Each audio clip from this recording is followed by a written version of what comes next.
Ah, the beautiful flower beds on the ISU quad. A bustling buffet for all sorts of insects. Butterflies and bees go from flower to flower, drinking the sweet nectar. But they must be careful, as some visitors have a different kind of meal in mind. Meet the wheel bug, Arilus cristatus, a member of the assassin bug family and one of the weirdest looking predators you'll ever see. With its spiky wheel-shaped back, bright red antennae, and that long, big red nose, it looks like some kind of clown bug hybrid from my nightmares. And if you were a butterfly or a bee, this is not a bug you'd want to run into. This bee probably decided to be a comedian and asked the wheel bug, why the long face? So the wheel bug, well, stabbed it with its face.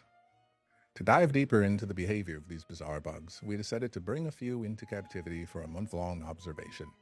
Their luxurious new home? A state-of-the-art terrarium built with only the finest materials that the dollar store had to offer. At night, they were kept in a dark closet and were taken out in the morning to receive a light misting of water and a new delivery of food. Over the course of a month, we cataloged their activities using the famous 4 F's of animal behavior: feeding, fighting, fleeing, and reproduction. We'll begin with the first, feeding. Because they are predators, they of course need prey, so we gave them some roly-polies. A few lucky wheelbugs managed to catch a roly-poly, but most of the time, the roly-polies were far too roly for the wheelbugs to grab. Look at this poor guy. He's surrounded by food and doesn't even know what to do with it. Enter the spotted cucumber beetle, a far more suitable prey item, which proved much easier for the wheelbugs to capture and eat. Sometimes. Almost had it. Good try. These bugs lie in wait until an unsuspecting insect gets too close. They slowly raise their raptorial front arms, and when the time is right, they strike. Once they have grabbed their prey, they use their long beak like an assassin's dagger to impale their victim and inject them with a deadly cocktail of enzymes, paralyzing them and liquefying their insides. After turning their prey into bug juice, they walk around for a while with it stuck at the end of their beak, sipping on it like it's a little juice box. Talk about meals on wheels. A wheelbug can use its beak for far more than just hunting, especially if it feels threatened. To try and scare away threats, they can produce a hissing noise by rubbing their beak on a groove in their chest.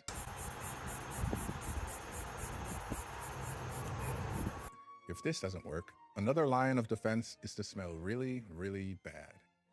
They eject a pair of bright red scent glands from their abdomen that produce a foul aroma I would describe as being a mix of rancid movie theater popcorn and a pile of used gym socks. And if that doesn't work, then it's time to bring out the big guns, or rather, the big beak. Their sting, or would it be considered a bite? Well, they use their beak, so maybe it's called a peck. Whatever it's called, you do not want to be on the receiving end. Take a look at this guy here. Looks painful. While they try to avoid conflict with humans, they are not shy when it comes to conflict with other wheelbugs, which brings up our next topic, fighting. It seems like fighting each other is the favorite pastime of the wheelbug. If two wheelbugs meet, they'll both raise their arms in the air as if to say, "What's up? You want a piece of this?" Most of the time, the smaller wheelbug thinks, "Nope, I don't want a piece of that," and runs away. But sometimes, they do want a piece of that. And the following fight can get quite violent. In the wild, we observed a few little squabbles between wheelbugs, but in captivity, it turned into a full-on WWE-style steel cage match, complete with wheelbugs throwing each other off the top rope, Jeff Hardy style. If one wheelbug managed to catch itself a meal, it would not be long until another wheelbug would show up to try and fight them for it. Eventually, we had to make several smaller enclosures to split up the troublemakers. Fighting seems to be a way of life for the wheelbug, and it even plays a large part in our fourth and final topic, reproduction.